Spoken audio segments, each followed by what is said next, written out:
मेरी शादी को कुछ ही दिन गुजरा था। मेरे पति डॉक्टर थे, उनकी नाइट ड्यूटी होती थी। मेरे ससुराल में मैं, मेरे पति और एक कम उम्र का देवर और एक ननद रहते थे। मेरा देवर हर रोज एक नई फिल्म लेकर आता था जिसे मेरी ननद और वो अकेले बैठकर देखते। एक दिन मैंने देखने की जिद की तो देवर ने कहा, ये तुम्हारे देखने वाली फिल्म नहीं है। मैं हैरान थी क्योंकि वो दरवाजे की कुंडी लगाकर देखते थे।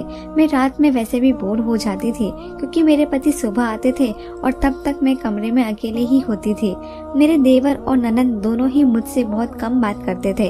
देवर जब भी रात को घर आता कोई ना कोई फिल्म की सीडी जरूर लाता था और फिर मेरी ननद और देवर दोनों कमरा बंद करके बैठ जाते थे। मेरे ससुराल में एक ही टीवी था जो मेरे देवर के कमरे में ही होता था। मुझे उनकी ये हरकत बिल्कुल अजीब लगती थी। भला ऐसी कौन सी फिल्म थी जो बंद कमरे में सबसे छुप के देखी जाती है? मैं सोचकर रह जाती थी। मैं कभी कभी सोचती कि इसके बारे में अपने पति से बात करूं, फिर ये सोचकर खामोश हो जाती कि कहीं मेरे पति ये ना समझे कि उनके भाई बहन से जलन कर रही हूँ। वैसे भी आजकल तो बेचारी भाभी बिना वजह बदनाम हो जाती है। एक दिन मेरी सुबह आँख खुली तो मेरे पति हॉस्पिटल से वापस आए हुए थे। मैं जल्दी से उठी और मुंह हाथ धोकर किचन में चली गई। फिर जल्द ही अपने लिए और अपने पति के लिए नाश्ता बनाया और ट्रे में रखे अपने कमरे में ही ले आई। तब तक मेरे पति भी मुंह हाथ धोकर कपड़े बदले और बिस्तर पर बैठ गए थे। मैंने कमरे में दाखिल होते हुए कहा, आ जाइए नाश्ता कर ले। मेरे पति ने मुस्कुराते हुए मेरे हाथ से ट्रे लेते हुए धन्यवाद कहा तो मैं भी मुस्कुरा दी। मेरे पति ने पूछा, क्या हुआ, हाथ पर कैसा चोट है? मैं हैरान हो गई और बोली, कुछ नहीं, कल किचन में खाना बनाते वक्त हाथ जल गया और मैं बताना भूल गई। फिर रात खाने के बर्तन धोए तो पानी की वजह से छाला बन गया। मेरे पति ने कहा, ध्यान से काम किया करो। मैंने मुस्कुराते हुए ड्रामा ही अंदाज में कहा, जैसा आपकी आज्ञा। मेरे पति ने कहा, छोटी को कहा करो कि तुम्हारे घर के कामों में मदद किया करे। मैं कुछ सोचते हुए चुप हो गई। मैंने जब कोई जवाब नहीं दिया तो मेरे पति ने पूछा, क्या हुआ?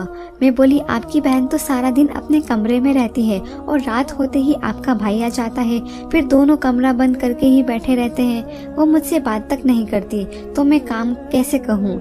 मेरे दिल में आई बात फौरन अपने पति को बता दी। मेरे पति ने सोचते हुए जवाब दिया, चलो मैं खुद कह दूंगा। मैंने अपने पति से कहा, अच्छा अभी आप नाश्ता करके आराम कर लीजिए, क्योंकि मैं जानती थी कि वो थके हुए आए होंगे। मेरे पति ने कहा, तुम भी नाश्ता कर लो, ठंडा हो रहा है। फिर हम दोनों ने एक साथ बैठकर नाश्ता किया। उसके बाद मैं कमरे की लाइट बंद की और बर्तन समेटने किचन में आ गई और मैं अपने कामों में लग गई थी। मैं अभी हाल का झाड़ू पोंछा करके थकी हुई सांस लेने के लिए 2 मिनट हॉल में रखे चारपाई पर ही बैठी थी कि मेरी ननद आ गई। भाभी नाश्ता बना दो, उसने तेज अंदाज से कहा। मेरी ननद की बात करने का अंदाज ऐसा था जैसे सामने वाला उसका नौकर हो और वो मालकिन हो। मुझे शुरू से ही उसका व्यवहार बहुत अजीब लगता था, लेकिन मैं घर का माहौल खराब ना हो इसलिए खामोश रहती थी। मैं चुपचाप किचन में आ गई। मैंने नाश्ता बनाकर अपने ननद के सामने रखा जब तक मेरा देवर भी उठ गया था। फिर मैंने उसको भी नाश्ता बनाकर दिया और अपने कमरे में आ गई। मैं अपने देवर के सामने बहुत कम जाया करती थी क्योंकि मुझे उसकी नजरें बहुत अजीब लगती थी। मैं कमरे में आकर बिस्तर पर बैठ गई। मेरे हाथ में बहुत दर्द उठ रहा था। मेरी आंखों से आंसू भर गए थे। इतने में मेरे पति की आंख खुल गई। मेरे पति ने फिक्रमंदी से पूछा, क्या हुआ? मैंने अपने आंसू साफ करते हुए अपने पति को बताया। वो किचन में काम कर रही थी तो जले पर पानी लगने की वजह से दर्द होने लगा। मेरे पति ने कहा, अरे तुम रहने देती, छोटी कर देती, लाओ अपना हाथ दिखाओ। मेरे पति ने मेरा हाथ अपने हाथ में लेते हुए देखा और फिर जिद करके मुझे हॉस्पिटल ले गए। डॉक्टर ने मेरे हाथ में पट्टी बांधी थी और साथ ही कुछ दवाइयाँ भी दी थी। हॉस्पिटल से मैं घर आई तो घर वैसा का वैसा ही पड़ा हुआ था। नाश्ते के बर्तन जो मैंने अपने ननद और देवर को दिए थे वैसे ही हॉल में रखे टेबल पर पड़े हुए थे। मुझे बहुत गुस्सा आया लेकिन खामोश थी। तभी मेरे पति ने चेयर पर बैठते हुए पूछा, ये बर्तन अब तक यहीं रखे हुए हैं? मैंने कहा, हॉस्पिटल जाने से पहले आपकी बहन और भाई को नाश्ता दिया था तो वो बर्तन ऐसे ही छोड़कर चले गए। मैं अभी उठा देती हूँ और बर्तन समेट कर ट्रे में रखने लगी। तुम रहने दो, डॉक्टर ने तुम्हें काम करने से मना किया है वरना चोट नहीं भरेगा और मुझे चेयर पर बैठने का इशारा किया तो मैं उनके पास बैठ गई। मेरे पति ने अपनी बहन को आवाज दी। मेरे पति अपनी बहन को छोटी कहकर पुकारते थे। उनके शायद शुरू से ही आदत थी, वरना उनकी बहन कहीं से भी छोटी नहीं लगती थी। वक्त पर शादी हो जाती तो अब तक तो छोटे छोटे बच्चों की माँ होती। जी भाई, मेरी ननद मोबाइल चलाते हुए गुस्से के अंदाज में पूछने लगी। मेरे पति ने मेरी ननद से कहा, ये बर्तन समेट कर किचन में ले जाओ और इन्हें धोकर भी रख देना। वो गुस्से से अपने भाई की तरफ देखी। मेरे पति ने कहा, इतना हैरान होने की बात नहीं है, तुमने खाया है ना तो उठाकर रख दोगी तो कोई फर्क नहीं पड़ेगा। जब घर में सब लोग रहते हैं तो काम सिर्फ एक क्यों करे? और वैसे भी डॉक्टर ने तुम्हारी भाभी को पानी में हाथ डालने से मना किया है। मेरी ननद पैर पटकते बर्तन उठाकर किचन में चली गई। मैंने अपने पति को देखा। मेरे पति बहुत अच्छे थे। वो मेरा बहुत ख्याल रखते थे। मुझे कभी किसी चीज की कोई परेशानी नहीं होती थी। बस मुझे मेरी ननद और मेरा देवर का व्यवहार बहुत अजीब सा लगता था। वो दोनों अपनी ही दुनिया में मगन रहते थे, ना ही बात करने की उन्हें तमीज थी। जबकि मेरी ननद और मेरे देवर के बराबरी में मेरे पति बहुत ही अच्छे से बात करते थे। मुझे तो कभी कभी लगता है कि मेरे पति की मम्मी ने उन्हें जरूर कहीं से गोद लिया होगा, या फिर मेरे देवर और ननद को खुद ही सोचकर अपने ही सोच पर हंस देती थी। शाम को मेरे पति अपनी ड्यूटी पर चले गए तो मैं हॉल में आकर बैठ गई थी।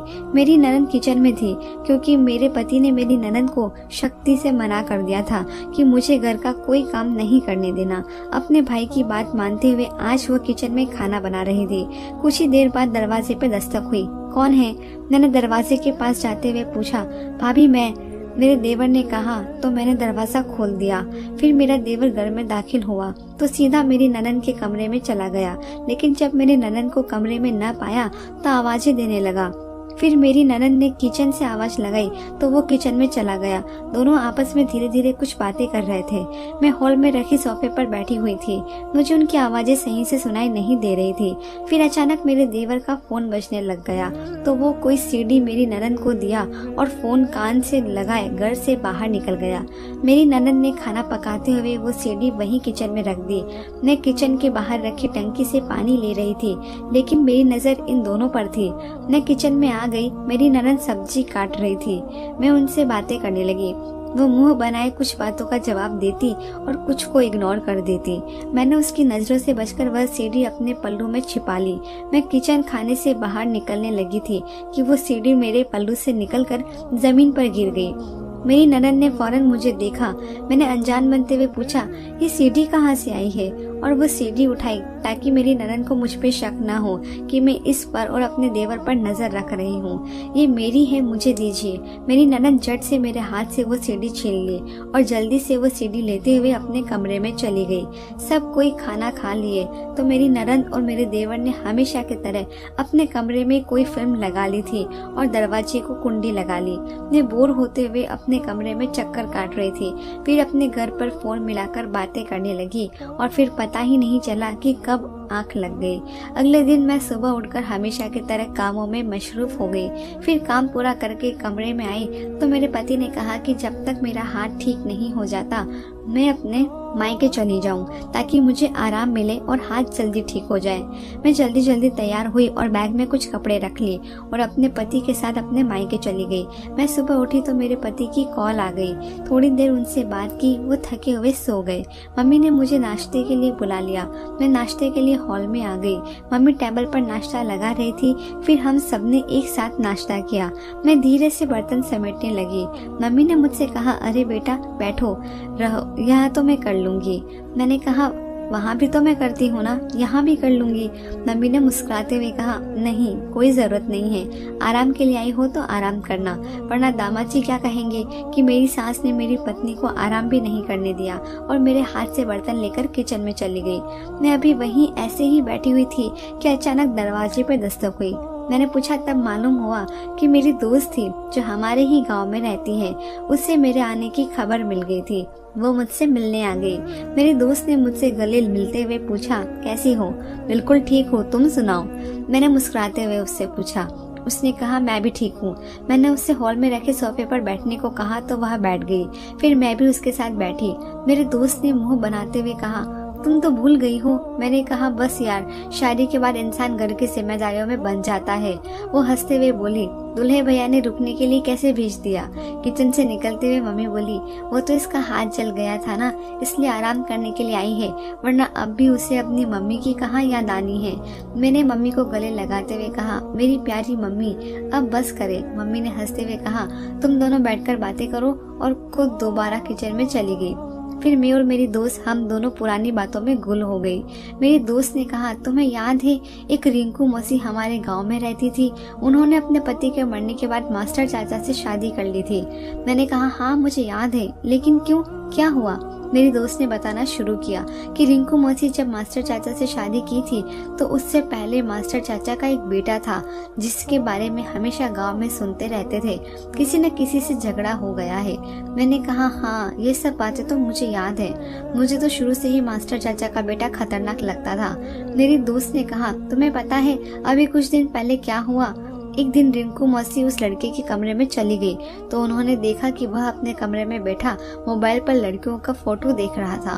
उस लड़के को जैसे ही मालूम हुआ कि रिंकू मौसी ने उसे देख लिया है तो वो उसने डरने के बजाय रिंकू मौसी को धमकियां देने लगा कि उन्होंने अगर किसी को भी यह बात बताई तो उनके साथ अच्छा नहीं करेगा। लेकिन फिर भी रिंकू मौसी ने चाचा को बता दिया। उन्होंने अपने बेटे को बहुत मारा और वो लड़का गुस्से में घर छोड़ दिया। एक दिन रिंकू मौसी ने किसी काम से घर से बाहर गई थी। उनके पहले पति से उनकी जो बेटी थी उस लड़के ने पकड़कर उसके साथ ज्यादती कर ली। उसकी बेटी ने उसी वक्त आत्महत्या कर ली थी और वो लड़का तभी से फरार है। बेचारी रिंकू मौसी बहुत रोती है। मैं तो ये सुनकर हैरान रह गई। मैंने अपनी दोस्त से कहा, मुझे ये सब सुनकर बहुत अफसोस हो रहा है। तो फिर थोड़ी देर बाद मेरी दोस्त अपने घर चली गई, लेकिन मेरे दिमाग में ये सब बातें निकल नहीं रही थी। फिर मैं अपनी दोस्त के साथ रिंकू मौसी के घर चली गई। मुझे उन्हें देखकर बहुत दुख हो रहा था। जवान बेटी की मौत उनके लिए बहुत बड़ी दुख की बात थी। मैं उनको कुछ दिन पहले ही देखी थी, इस वक्त क्या से क्या हो गई है। फिर मैं घर आ गई। कुछ दिन मायके रुकने के बाद मेरे पति मुझे लेने आ गए और मैं उनके साथ घर चली गई। मेरा हाथ भी अब बिल्कुल ठीक हो चुका था। मेरे पति मुझे घर छोड़कर अपनी नाइट ड्यूटी पर चले गए। मुझे पानी की प्यास लगी तो किचन में रखे फ्रिज से पानी लेने चली गई। पानी की बोतल और गिलास लिए अपने कमरे में आ ही रही थी कि मेरा देवर ननन के कमरे के सामने से हुआ, क्योंकि किचन और मेरे कमरे के बीच में ननन का कमरा था। मुझे कमरे में से कुछ आवाजें आ रही थी, लेकिन आवाज इतनी धीरे थी कि मैं सही से सुन नहीं पा रही थी। मैंने दरवाजे पे कान लगाते हुए सुनने की कोशिश की तो मैं दंग रह गई। मुझे ऐसा लगा कि किसी ने टीवी में किसी रोती हुई लड़की की वीडियो लगाई हुई है। मैं कुछ और सुनने की कोशिश कर रही थी। इससे पहले मेरे हाथ से गिलास गिर गया। मैं गिलास उठा ही रही थी कि मेरे देवर ने दरवाजा खोला और गुस्से से पूछा, यहाँ क्या कर रही हो? मैंने जल्द से कहा, पानी लेने आई थी, अपने कमरे में ही जा रही थी कि गिलास गिर गया। मैंने कमरे में जाकर देखा तो मेरी ननद बिस्तर पर बैठी हुई थी, जिसे देखकर लग रहा था वो मुझे देखकर घबरा गई हो। उस कमरे से अजीब आवाजें आ रही थी। मेरी ननद ने मुझे देखकर फौरन टीवी बंद कर दिया। अब खड़ी क्यों है, जाए अपने कमरे में, मेरे देवर ने कहते हुए मेरे मुंह पर ही दरवाजा बंद कर दिया। अजीब बदतमीज है। मैं मुंह में बड़बड़ाती हुई अपने कमरे में आ गई। बैठी ही थी कि मेरे पति की कॉल आ गई। कुछ देर उनसे बात करने के बाद मैं भी सोने के लिए लेट गई। बार बार मेरे दिमाग में अपनी दोस्त की बात घूम रही थी। क्या सच में ऐसा हो सकता है कि मेरी ननद और देवर भी कोई गंदी फोटो या वीडियो देखते हों, तभी तो मुझे नहीं आने देते हैं? वरना ऐसी कौन सी फिल्म हो सकती है जिसको सबसे छुप कर देखा जाए? लेकिन ये तो कितना बड़ा पाप है ना। लेकिन क्या सच में ऐसा ही है या ये सब मेरा वहम है? लेकिन ऐसी कोई बात ना होती, इन दोनों की आदत ही ऐसी हो सबसे अलग रहने की, तभी वो दोनों मुझसे बहुत ज्यादा घुलते मिलते नहीं हैं और इसीलिए यह मुझे अपने साथ फिल्म नहीं दिखाते। लेकिन अब मेरे दिल में बहुत सवाल बैठ गए थे और मुझे समझ नहीं आ रहा था कि क्या करूं। ये सब बातें सोचते सोचते मेरा सर दर्द करने लगा था। मैं नींद की दवा ले ली और सो गई। सुबह उठी तो हमेशा की तरह वक्त पर मेरे पति नाइट ड्यूटी से आकर सो गए थे। क्लिनिक से उनके आने पर मेरी आंख ही नहीं खुली थी। मैं अपने पति को चादर उड़ा दी और स्नान करने चली गई। नहा धोकर तैयार हो गई और नाश्ता बनाने के लिए किचन में आ गई। नाश्ता बनाया तब तक मेरे पति भी उठ गए थे। मैंने साथ ही दोनों के लिए नाश्ता बनाया और ट्रे में रखे कमरे में आ गई। मैं और मेरे पति नाश्ता कर रहे थे, लेकिन मैं अब तक इन्हीं बातों में उलझी हुई थी। मेरे पति ने पूछा कहाँ गुम हो, तो मैंने सोचा उन्हें सारी बात बता दूं, लेकिन ये सब मेरा वहम हुआ तो मेरे पति मेरे बारे में क्या सोचेंगे कि मैं उन्हें उनके भाई और बहन के बारे में कितना गलत सोच रही हूँ। मुझे पहले सब कुछ पता करना होगा, फिर किसी से कुछ कहूंगी। मैंने दिल में सोचा और कुछ नहीं कहकर नाश्ता करने लगी। अगली रात मैं उनके आने से पहले ही उनके कमरे में छुपकर बैठ गई, क्योंकि अब मुझे सारी सच्चाई जाननी थी। कुछ ही देर बाद मेरे देवर और ननद कमरे में दाखिल हुए और हमेशा की तरह उन्होंने दरवाजे पे कुंडी लगा ली थी। मैं खामोशी से बैठी हुई थी।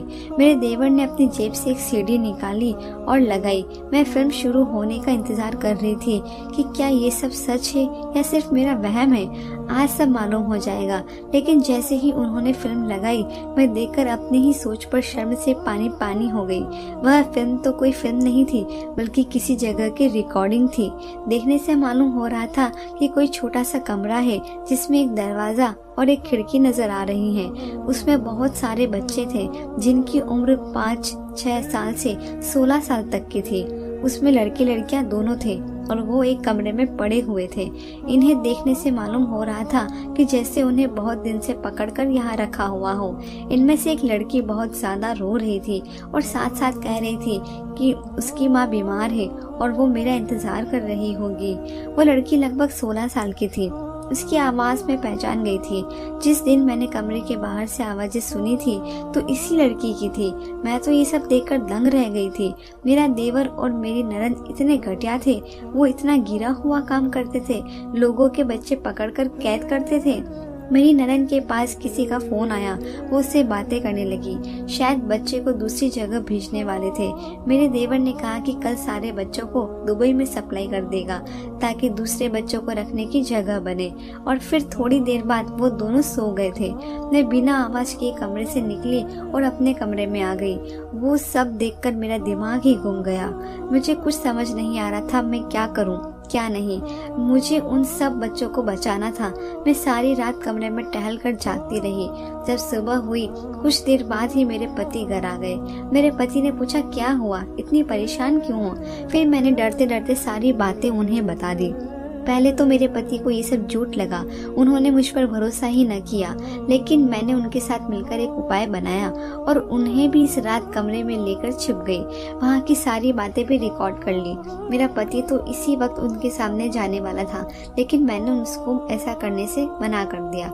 कमरे से बाहर आते ही मेरे पति ने अपनी बहन भाई की मदद करने की बजाय इंसानियत से फैसला किया और उन दोनों के कारनामों को पुलिस को बता दिया। इन दोनों को अरेस्ट करके सारे बच्चों को अच्छे से उनके घर पहुंचा दिया गया। अब मैं अपनी जिंदगी से बहुत खुश हूँ और मेरे पति मुझसे बहुत मोहब्बत करते हैं। वो बहुत अच्छे इंसान हैं और उन्होंने सच का साथ दिया, जिसकी वजह से मेरे देवर और ननद दोनों अपने किए की सजा जेल में भुगत रहे हैं। इंसान कितनी ही होशियारी से गलत काम क्यों न कर ले, वो एक न एक दिन सबके सामने आ ही जाता है। इन दोनों ने न जाने कितने माँ बाप की बद्दुआएं ली थी जो आज इस हाल में है। धन्यवाद दोस्तों।